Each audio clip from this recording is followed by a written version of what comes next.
গত ৫ আগস্ট আওয়ামী লীগ সরকারের পতন যে গণ অভ্যুত্থানে হয় তার নেতৃত্বে ছিল বৈষম্য বিরোধী ছাত্র আন্দোলন। এই প্ল্যাটফর্মটির এক দফার মুখে শেষ পর্যন্ত দেশ ছাড়তে হয় টানা ৪ মেয়াদে থাকা শেখ হাসিনাকে। আর দেশব্যাপী এই প্ল্যাটফর্মের নেতৃত্ব দিয়েছেন বিশ্ববিদ্যালয় সহ বিভিন্ন প্রতিষ্ঠানের সমন্বয়করা।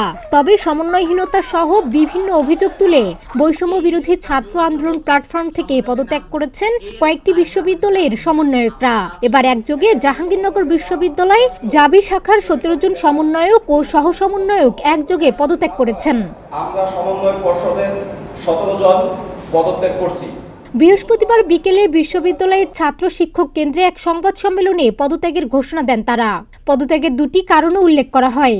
এর একটি হলো জাবির কতিপয় সমন্বয়কের বিতর্কিত কার্যক্রম ও ব্যক্তিগত প্রভাব খাটিয়ে নিঃস্বার্থ উদ্ধারের প্রচেষ্টা। অন্যটি হলো সরকারি দলের মতো আচরণ ও গণঅভ্যুত্থানের স্পিরিট বিরুদ্ধে কাজ করা। মূলত আমাদের পদত্যাগ করার কারণ হলো দুইটি: বৈষম্য বিরোধী ছাত্র আন্দোলন, জাবির কতিপয় সমন্বয়কের বিতর্কিত কার্যক্রম ও ব্যক্তিগত প্রভাব খাটিয়ে নিজ স্বার্থ উদ্ধারের প্রচেষ্টা। দ্বিতীয়ত, বৈষম্য বিরোধী ছাত্র আন্দোলনের সরকারি দলের মতো আচরণ ও গণঅভ্যুত্থানের স্পিরিট বিরুদ্ধ কাজ।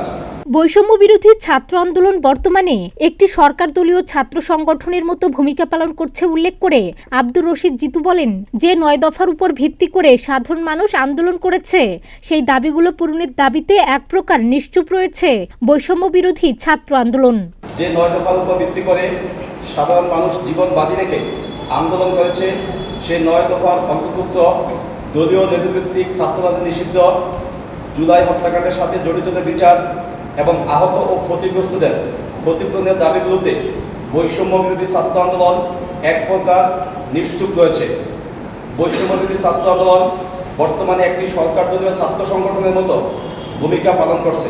তিনি আরো বলেন, বৈষম্য বিরোধী ছাত্র আন্দোলন দেশের সর্বস্তরের আন্দোলনকারীদের একই ব্যানারে অন্তর্ভুক্ত করতে ব্যর্থ হয়েছে এবং বিভিন্ন বিশ্ববিদ্যালয়ের প্রতিনিধিত্ব নিশ্চিত করতে ব্যর্থ হয়েছে।